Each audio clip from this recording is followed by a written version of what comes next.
મારા વાલા પ્રિયો, તમે કેમ છો? તમારી સવાર કેવી રહી? શું તમે મજામાં છો? શું તમે અમુક પડકારોનો સામનો કરી રહ્યા નથી? ઘણા લોકો આર્થિક બાબતોમાં પડકારનો સામનો કરે છે. આ જરૂરિયાત માટે શું કરવું, આર્થિક જરૂરિયાત માટે શું કરવું, અથવા દેવા વિશે શું કરવું જોઈએ? મારે ઘણું દેવું ચૂકવવાનું છે, ઈએમઆઈ ચૂકવવાના છે. દેવાની આ સમસ્યા અને આર્થિક સંકટ લાંબા સમયથી ચાલ્યા આવે છે. મારા જીવનમાં કોઈ પણ સમૃદ્ધિ નથી, આમ કહી રહ્યા છો. શું તમારા હૃદયમાં વ્યથા અનુભવી રહ્યા છો? એક તરફ તો શ્રીમંતો વધુ શ્રીમંત બની રહ્યા છે. તેઓ છેતરપિંડી કરે છે, ભેળસેળ કરે છે, ખોટા ધંધા કરે છે, લોકોને છેતરે છે, લાંચ લે છે, ભ્રષ્ટાચાર કરે છે. તેઓ વધુને વધુ શ્રીમંત બનતા જાય છે. જ્યારે આપણે આ બધું જોઈએ છીએ ત્યારે ઘણા લોકો દુઃખી થઈ જાય છે. શું ચોરો અને દુષ્ટ લોકો સારી રીતે જીવી રહ્યા નથી? કદાચ આપણને આવું લાગી શકે છે, પરંતુ અંદરની પીડા બહાર દેખાતી નથી. તો શું આપણે પૈસા ન રાખવા જોઈએ અથવા આપણે શ્રીમંત ન બનવું જોઈએ? ના, પ્રભુ એવું કહેતા નથી. પૈસાનો લોભ જ તમામ અનિષ્ટોનું મૂળ કારણ છે. પૈસા ખોટા નથી, પૈસાનો લોભ ખોટો છે. કોઈ પણ રીતે પૈસા કમાવાની ઈચ્છા ખોટી છે. પ્રભુ કહે છે કે શ્રીમંત બનવા પર તમારું મન ન લગાવો, શ્રીમંત બનવાની લાલસા ન રાખો. તમે આવું કેમ કહો છો? તો પછી સાચો માર્ગ તે કયો છે આમ પૂછો છો? આ વચન તમે સાંભળો. નીતિવચનો 10:22.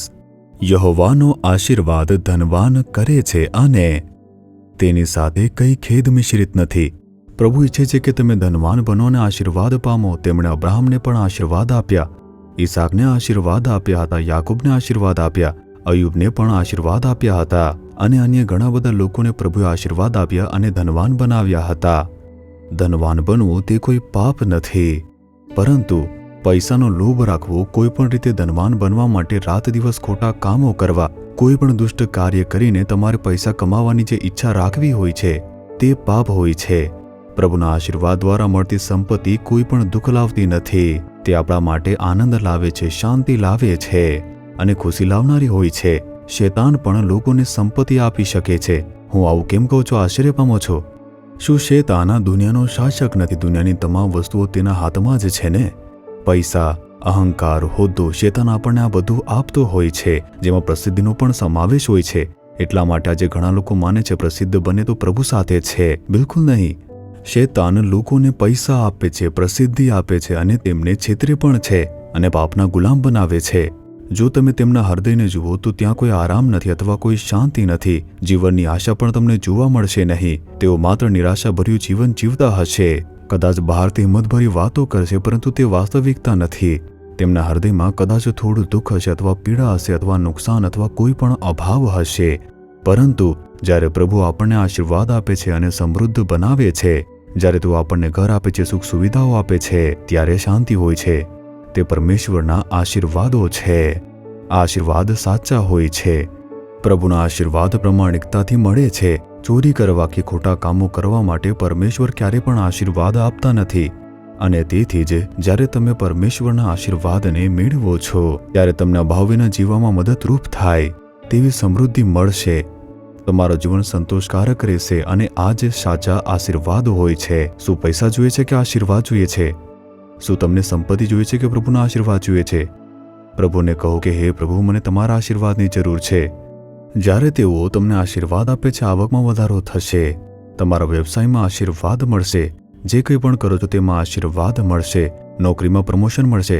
તે આશીર્વાદ આનંદ, શાંતિ અને વિશ્રામથી ભરેલા હશે. તમને સંતોષ મળશે કે પ્રભુ સાથે છે ને આશીર્વાદ આપે છે. તેના બદલે જો તમે પ્રાર્થના કર્યા વિના, બાઇબલ વાંચ્યા વિના, પ્રભુની શોધ કર્યા વિના માત્ર સમૃદ્ધ બનવા માંગતા હો, દિવસ રાત મહેનત કરો છો, આ મારી પોતાની શક્તિ છે, મારા સખત મહેનતના કારણે છે, અથવા મારો મિત્ર છે, મને મદદ કરે છે, અથવા હું આ તે કારણસર સફળ થઈ રહ્યો છું, આવી રીતે કહેશો તો તમે ક્યારે આશીર્વાદ મેળવી શકશો નહીં. એક દિવસ તે તમને આ દુનિયાની અંદર શર્મિંદા કરી નાખશે. ભારતમાં હજારો લોકો એવા છે જેમણે આપણા કરના પૈસાની હેરાફેરી કરી છે. આપણા દેશ સાથે છેતરપિંડી કરીને તેઓ અમીર બની ગયા છે. શું તેઓ અપમાનિત થઈને દેશ છોડીને ભાગી નથી ગયા? તેમનું જીવન એવું બની ગયું છે કે સામાન્ય જે નાગરિક છે તે લોકો પણ તેમને ચોર કહીને સંબોધે છે. તેઓ બહારથી સારા દેખાતા હશે, પરંતુ અંદર વાત અલગ છે. પણ જેઓ વિશ્વાસુ છે અને પરમેશ્વરના આશીર્વાદ સાથે જીવન જીવે છે, તેઓ આનંદ, શાંતિ અને વિશ્રામ પામશે. તેઓ અન્યો માટે આશીર્વાદરૂપ બનશે. તેથી જ પ્રભુ એ સંપત્તિ વિશે વાત કરે છે જે પરમેશ્વરના આશીર્વાદથી આપણને મળે છે. તેમને કહો કે હે પ્રભુ, આશીર્વાદ આપો. મારા કામમાં આશીર્વાદ આપો, મારા આવકમાં આશીર્વાદ આપો, વ્યવસાયમાં આશીર્વાદ આપો. તે પૂરતું છે આમ કહો. તે આશીર્વાદ સંપૂર્ણ થશે. ઠીક છે. પ્રભુ નથી ઈચ્છતા કે તમે આર્થિક સંકટ, ગરીબી કે દેવાની અંદર રહો.